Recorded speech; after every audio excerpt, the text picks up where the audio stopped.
خوشی خیوادارین هەمووی بەردەوام بین دەست خۆشی لێ دەکرێت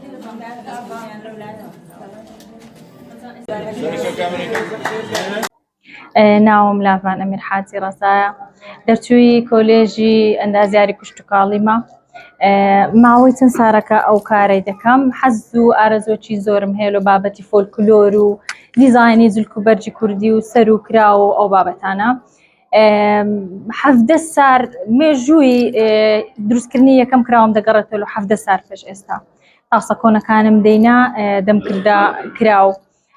بەسەر لە خۆم دەکردێ ینی کڕنی فرۆشتن پێوە دەکرد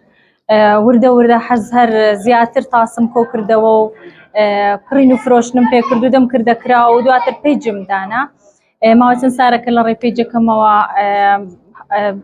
ئەو کارەی دەکەم دواتر بیرۆکەی ئەوم لەو هات کە من شوێنەکەم هەبی تایبەت بی بە خۆم کە بتانم ئەو کارانەی کە دروستی دەکەم لێرە پێشانی خەرچی بدەم و هەم لەسەر تەڵەبیەش دروست بکەم بابەتێکی فۆلکلۆری زۆرم هەبوو کە پێویست بوو ئەو بابەتانە هەم شوێنێک بیتن خەرک بتوانێت ڕەسمی لێ بگری هەمیش کڕین و فرۆشتنی بەو کەلوپەلانەوە بکرێتن هەرچەندە کە بابەتی کەلەپور کڕین و فرۆشتنی پێ ناکرێتن بەس ئەوانەی کە ئەوەندەی لەتواناماندا هەبی دروستی بکەینەوە لە سەستایلە قەدیمەکەی گرنگی ئەو شوێنە لەوەدایە کە شوێنێکمان هەبی لە کۆیە بتوانین پێشانی خەرچی بدەین کە ئەمە لە کۆندا چمان بەکارهێنایە شێوازی جلک و بەرگەکانمان چۆن بووە مەرج نییە جلک و بەرجی کوردی بی زۆر بابەتمان هەیە کە بەکار هاتیە لە کۆندا لۆ نمونە سەرەویلکمان هەبووە لۆ نمونە سەرقۆریەمان هەبووە ئەو بابەتانش عەرز بکەین یعنی هەر بابەتێک کە لە کۆندا هەبووە لە پاڵ ئیشەکەمەوە لێرە بتوانین عەرزی بکەین هەمیش وەکو باسم کرد شوێنێک بی بتوانین لێرە وێنەی فۆلکلۆری تێدا بگرین جلکی کوردی نوێ کردەوە بەڕاستی لەو چەند سارانەی ڕابردوو کە ئێستا جلکی کوردی هەر معنای نەما بوو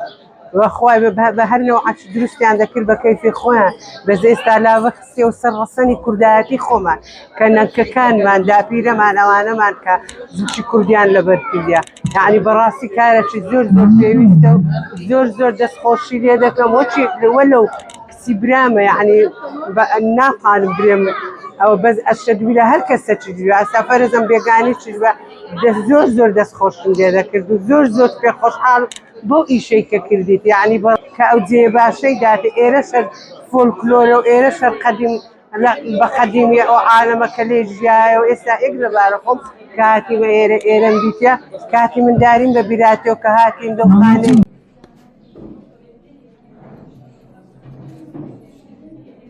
پرۆژەیەکی زۆر جوان و گرنگە لۆ شارە جوانەکەی کۆیە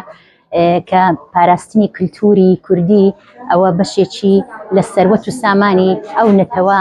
کە زۆر شتێکی گرنگە بتانی ئەو شتانە بپارێزی کە لەو شوێنەوارە بە تایبەتی لە ئینستیتوتی زەینەبخان کە ئێرانە زۆربەی کەسان سەردانی دەکەن لە شارەکانی تری کوردستان لەوانەیە لە وڵاتانەوە بێن لە مەولا جیەکە زیاتر ئاشنا دەبی زیاتر دەناسرێ و ئەو شتانی کە لێرانە پیشانی دەدا و دەیان ناسێنی ئەوجا ئایا دەیفرۆشی یاخود هەرچێکی دەکا ئەوە دەبێتە هۆی ناساندنی بە هەموو جیهان و پاراستنی کللتورەکەشە ئەوە خاڵێکی زۆر گرنگە کە پێویستە هەمومان دەستخۆشی لا بەخام بکەین و ئینستیتوتی زەینەبخانیش دەستخۆشی لەوانش بکەین کە ئەوانیش ڕێگەیاندا لەو شوێنە باش و لەو شوێنە